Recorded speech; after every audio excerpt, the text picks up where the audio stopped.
Good. Okay, so let's get started. Any questions? Are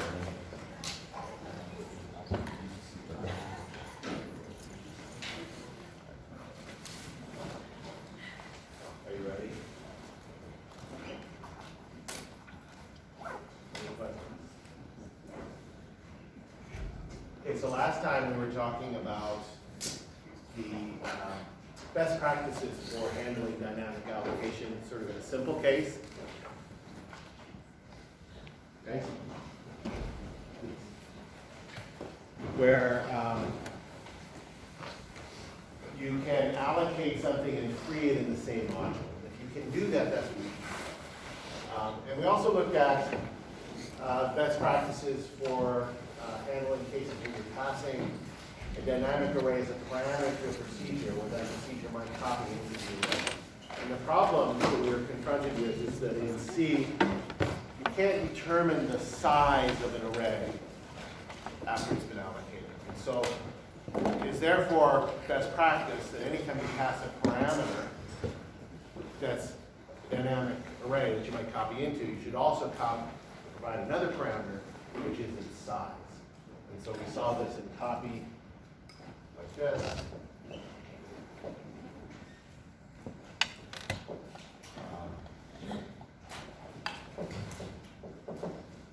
So D was the destination array.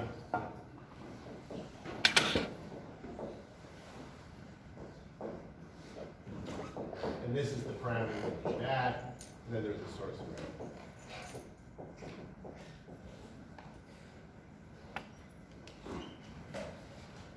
Any questions about that? Why don't I have to pass the size of S?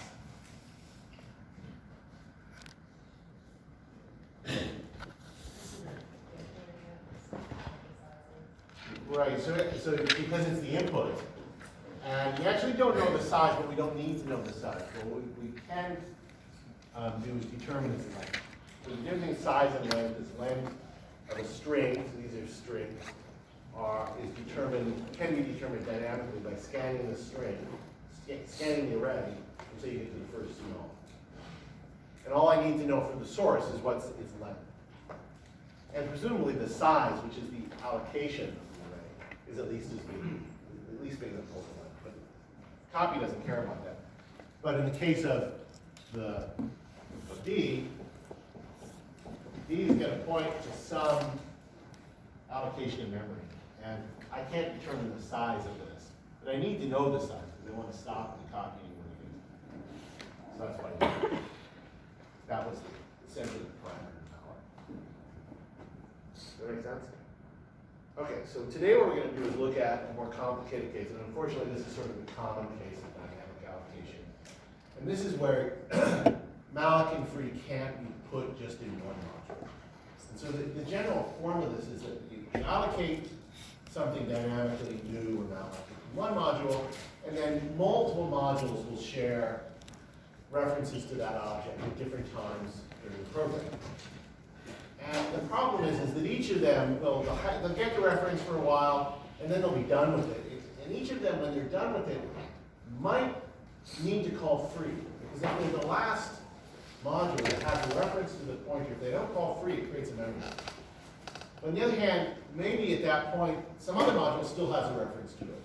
And so they can't safely call free without creating a dangling pointer in that other module, unless they know what's happening in the other module. So this, if we don't do it right, it's going to create semantic coupling among all these modules that might have references, each of them having to know something about what the other modules do. Does this make sense? See a few people nodding their heads, so that's really gratifying. So this is a simple example of this complicated case. Okay, so here I have two procedures representing two different modules of the program. Okay, so foo is in one file, in one class, if this was Java or C++, and bar is in another. They're separate from each other. We want them to be separate from each other. However, they're sharing this reference to an input. So what happens is that when foo has this reference, it stores it in a local variable.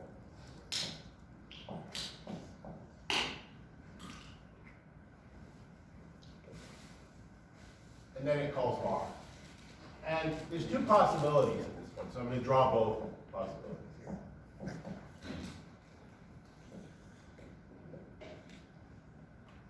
Depending on what bar it is. Now, in this case, bar always, no, actually, later the next example will always say this, but in this case, it decides whether or not to save this reference that it's given as a parameter into the global variable named A and B, based on some local private calculation, something complicated, something private, that we don't want A to know about, to happen to know about. So if that complicated private thing evaluates to true, then at the end of bar, the picture looks like this. Otherwise, it doesn't. Maybe this is null or maybe it's point somewhere else. So this is the two possible states of the world when we get to the call to free. And this is the problem, right? Because if we're in this world, is it safe to call free?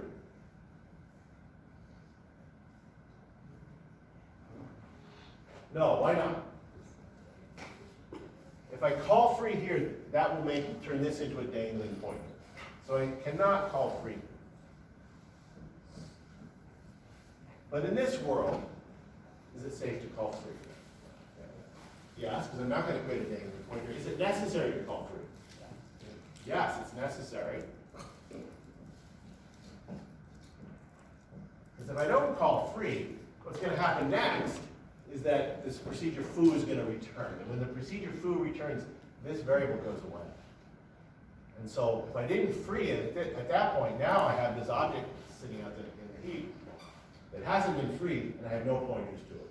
So I can't possibly free it. So this is a guaranteed memory leak, and this is a guaranteed dangling pointer. So foo has to do the right thing. And one way to do the right thing would be to take that if statement and lift it out of bar and put it into foo. Right? Because you only free if that is true. But this creates the semantic coupling we don't want. Right? So another question is, so we don't want to do that, we want to do something else. And if we could change what happens with malloc and free in some way, so that the right thing will happen, what would you need to know when you get to free? What do you need to know about the state of the system in order to know whether free, it's okay to call free? You understand my question? I want to get you to discuss that. Everybody understand the question? To discuss that with each other. What would you need to know?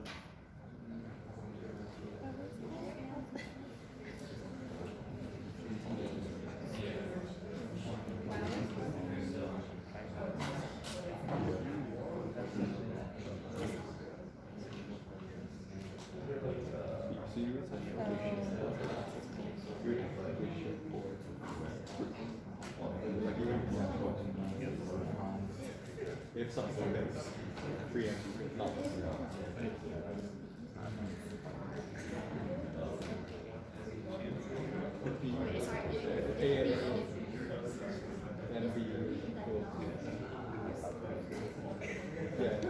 Okay, so here I am with this pointer, and I want to call a procedure that will free if it needs to be freed, and not free if it doesn't need to be freed. What do I need to know?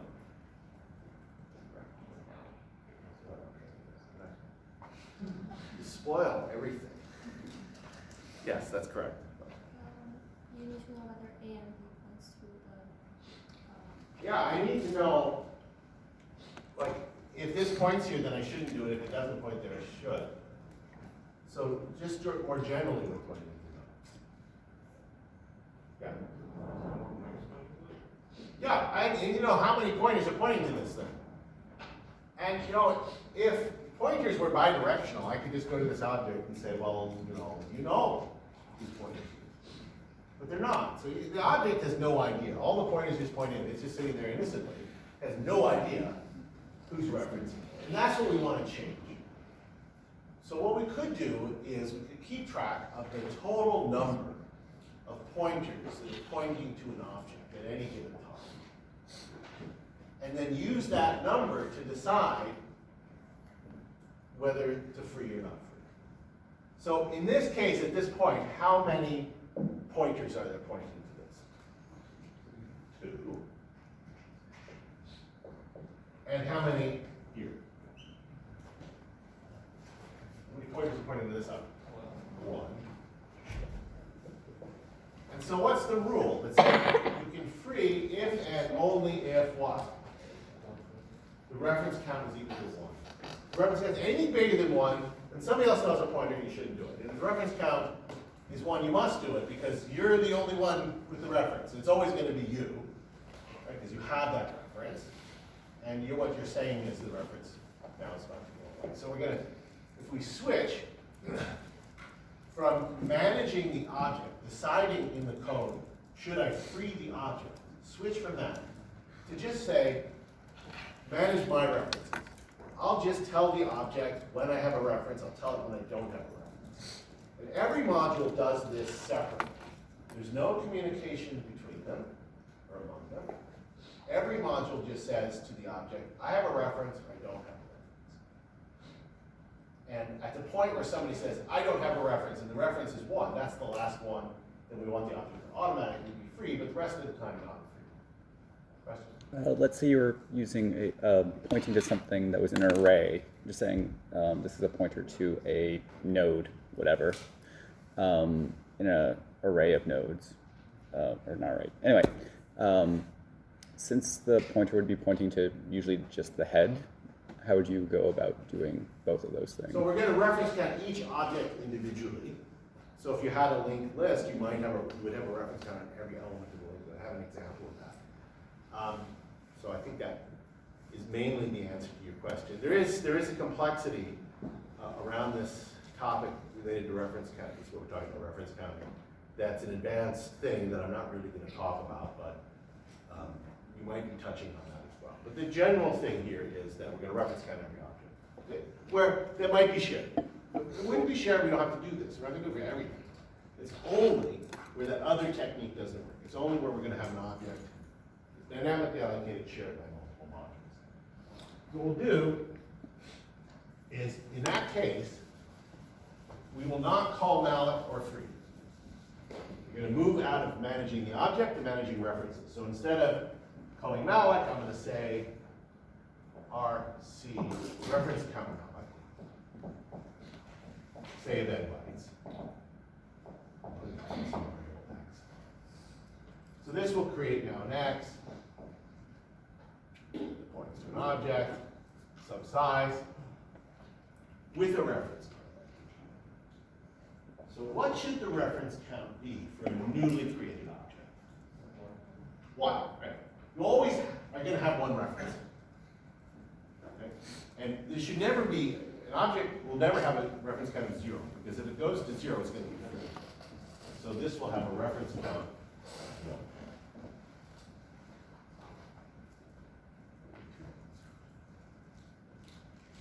And then I'll have another method that we'll call RC free ref.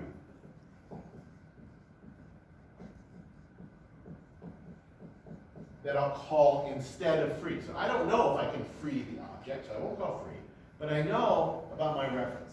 If my reference is going away, I'm going to say, this is telling the object, I'm not going to refer to you anymore. I had a pointer to you, that pointer's going away. And the way, what this does is it takes the reference count of X and decrements, subtract 1. And then if the ref count of X is 0, then we'll call the real free. So that's the implementation of free. I mean, all you do in your program is call this, but this is what happens. So if I take a program and just replace every call to RC for a particular object, RC malloc to RC malloc, and free to RC free, I've changed nothing. It's going to behave exactly the same way. Because if the reference count is 1, you know, allocate it, the reference count is 1. If the reference count is 1, then I will subtract 1, it becomes 0, and I'll free it. So you can see there's absolutely no point in doing this unless I'm going to have another reference. Does that make sense? Does not make sense. Okay. Why not? Why did it say x equals 0? Reference count of x equals 0. Well, just what if you copy 1? Well, I just subtracted 1. Oh.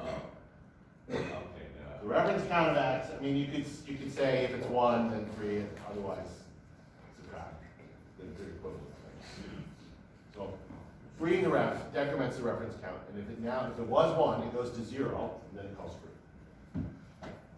That's all I'm saying. Like if I say RC malloc something, I have an object with reference count 1, and then if I call RC free, it will free the object. Does this now make sense? So I have this other procedure that we're going to call RC keep ref.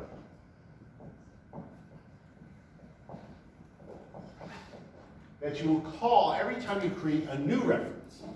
So here I have a reference already, but if I now want to save another reference, like we have here, right? So here's one reference. Well, here's one reference, and then if you save it here, you would call RC keep ref because you're keeping another reference. And what this does is increments the reference.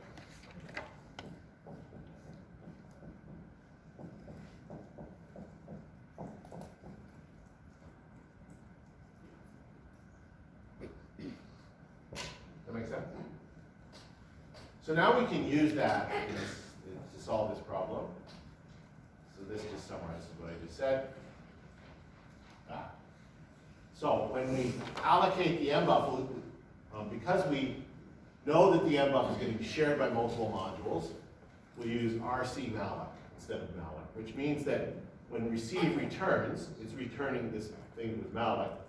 So MB points to an object whose reference count is 1. That make sense? And then you call bar, and bar will come to this if statement later. So we're just here doing this step. So bar is about to save, it's this case here. Of course, there would be an if statement. Should you save it or not save it? Here I'm always saving it. So if I'm saving it, I'm about to make a new reference, so I'll say RC keep ref, and the reference count becomes 2. And then I actually save the reference, so I change MB to pointed. And then return. So I get to free. So now I'm calling free ref. So foo is giving up its reference. So it's calling free ref. But the reference counts 2, so the object won't be free. So I'll just say free ref. That will go away. That variable goes away. And that becomes 1. But on the other hand, if there was an if statement there, and if bar didn't save the reference, then the reference count at this point would be 1. And so when you call free ref, that goes away. This becomes 0, and this object is free. Right? Because it's free because of this step right here. It's built in automatically in free ref. Does that make sense? Okay, so if you actually go through this path and that's all that happened, this program has a memory leak because it's got an object here that doesn't get freed. In fact, in the steady state case, maybe foo is called multiple times. So let's look at that case. So let's say foo is now called again. So, right, it looks like this, but now in the second time we call foo, it has a different object. Also at the reference count of 1. And now we call bar, and bar is about to change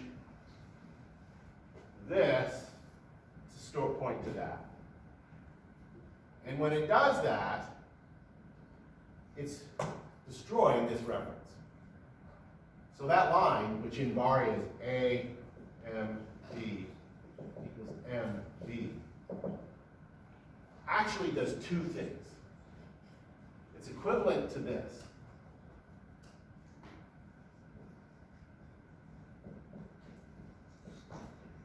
first setting it to null, which destroys this link, and then changing it. Do that. So this is the way I wrote it, but this is the same thing. You can see that it's the same thing, right? Can you see that? Any questions about that? So anytime you see a variable assignment, if this wasn't already null, then we have to do a RC free wrap. And that's what that if statement says. It says, well, hang on, if I'm about to change this to point to that, and if this actually already points to some other object, I'm about to change it. And so I have to do a free wrap.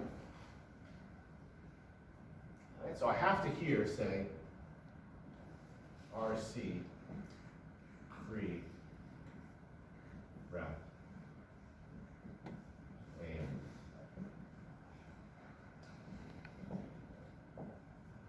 Because of what's going to come next. And then I have this, which is the second part, which is the keep wrap, right? So that's already up there.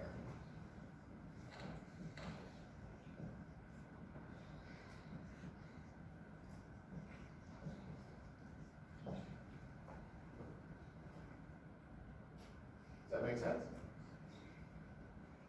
Would it be okay if I were to move this RC free wrap to be right here after the assignment of A and B to null? Discuss that with each other for a second. Is that okay or not?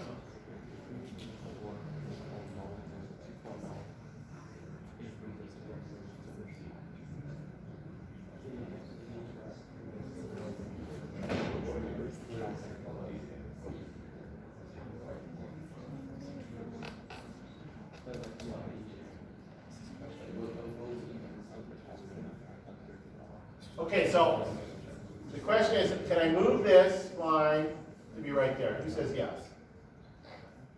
Who says no? I'm not sure. So a couple people aren't sure. Well, if I move it here, what's wrong? Somebody, a lot of people say what's wrong. Somebody tell me, what's wrong? Trying for you, what's it? No. Yeah, so at this point, after I set A and B to null, I've changed the picture. Where is it? So after that line executes, that's the picture. A and B doesn't point there anymore. It's null. And so I'll be calling, if I move this here, I'll be calling free ref on null. And that will probably say fault. We'll try to reference that to get to the reference count. And so a key thing to observe, as soon as you do this assignment, the reference is gone. So you have to do it. You have to do the free ref before that. The keep ref actually, here I did it afterwards. I could have done it also before if I made that work. But it doesn't matter because they're the same number. It's the new reference. Okay, does that make sense?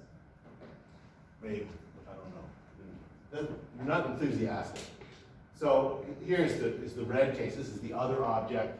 We come in with the reference count equal to 1. I'm about to make this point to that. Okay, so I call free ref on that object, setting its reference count to 0. Right? So I just call free ref, this becomes 0. It's free. And now I'm outside of the if statement. I do a keep ref on this. It becomes 2. And in the very last step, I set A and B to point to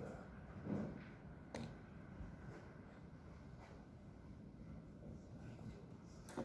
And that's what it looks like when bar returns. Yeah? Does using the RC malloc and RC free, does it add like an additional parameter and thus more space to the object, or does it keep track of it? Yeah, I'll show you at the end of class today how reference counting is implemented. This is not something that's built into the language. It's not something that's provided to you in a library. Well, we're providing you with an implementation. But if you go out and in your co-op job and you need to reference counting, you're almost certainly going to have to write your own implementation. And so I'll show you how we do it in a few minutes. And this actually becomes a parameter in the object, a field in the object, even if it's an array, which I'll show you. Yeah.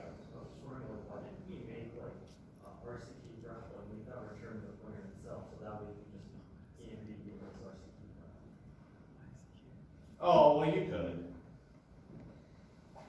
I think that the notion that this is a total aside, there's this idea of allowing statements to be used as functions so that you can compose them on the same line. This is what you're saying.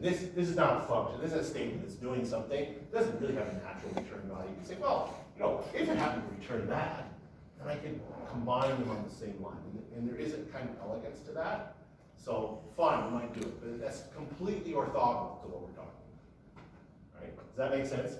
What did I say? Okay, great. So like the number that you're presenting, like with key graph and free graph, is that for the object or to the point?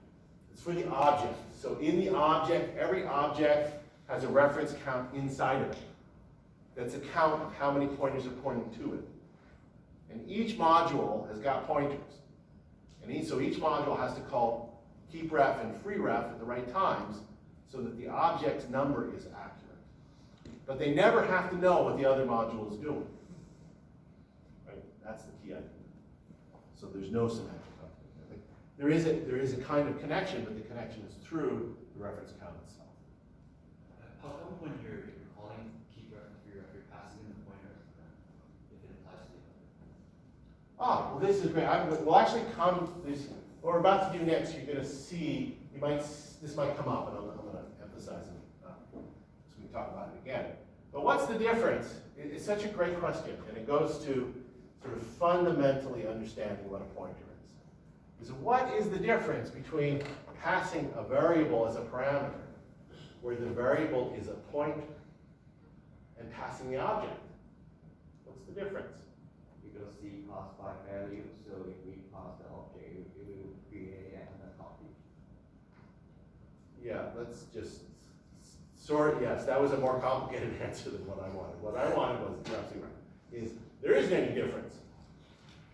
When you're passing a reference to the object, what you're passing is its address. So you're really telling the call where the object is.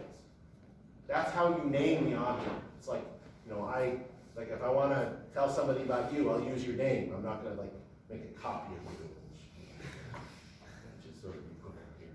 And you could actually pass structs. You can pass them by value if you want to, the whole entire struct, so which is what you're getting at. We haven't looked at that. So there is no difference. When I'm passing, I'm using x, but it's not the variable x. It's just what's inside of it. It's that number that's the value. It's the pointer is what I'm passing, not the variable.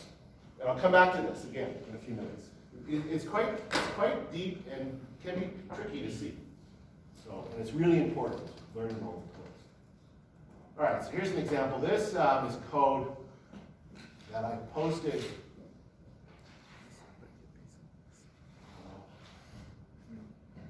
to Piazza under the hashtag code used in class. I don't know if it's a hashtag.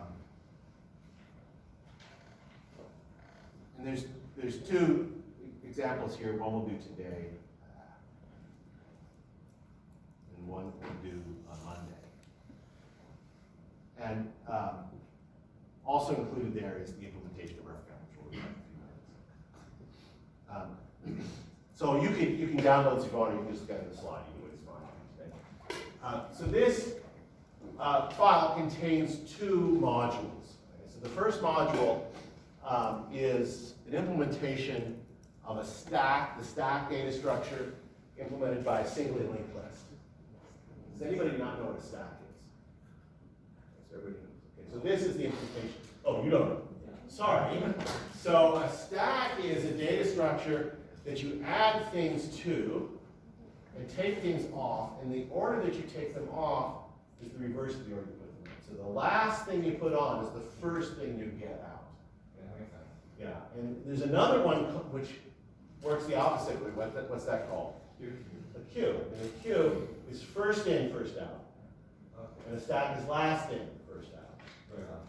Yeah, LIFO and FIFO. So, and we'll use this for lots of different things. And it has two operations, push and pop. So push adds something to the stack, pop removes something from the stack. And when it's implemented as a linked list, the way it works is you have a head pointer that points to the current top of the stack, which is an object that was allocated. When you call push, here the objects have an integer value. It's called, in the field is called val, and then there's a pointer to the next object. That field is called next. So every object has those two fields. Push, the new value, creates an object by calling malloc, adds it to the list by having that object's next pointer be the old head, and having the new head point to it. So it splices it in right at the front. And then pop takes the object that's at the head. If the head's null, it does nothing, but otherwise it takes the object at the head, goes and grabs the val, that's what's going to be returned. It then takes the head and has the head point to its next point. And this implementation also does something really truly weird that I'm doing just to illustrate the reference counting thing we're going to talk about, which is that push also, in addition to adding an object to the list, it returns a pointer to that object. And then we have the code for main. So this is the other module. These are two separate modules. I don't want semantic coupling between them. Then it calls push and saves a pointer to that thing that was pushed. Then calls pop, so it removes that thing. Calls push again with the new number and calls pop. And if I run this, I expect, and then I print out first val, I expect the answer to be 1. Right? Because that's the object whose value is 1. I saved a pointer to it. Even though I put it in the stack and took it out, I still want to be able to access it. Does that make sense? So if I run this,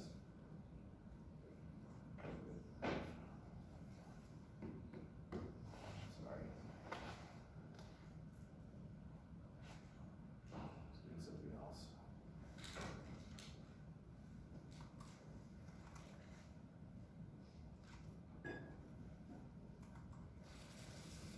I get the answer 1. But this code has a bug.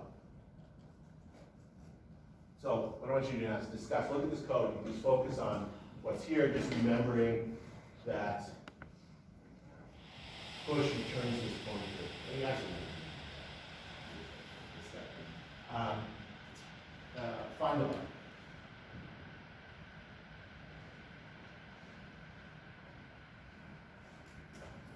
And talk to each other.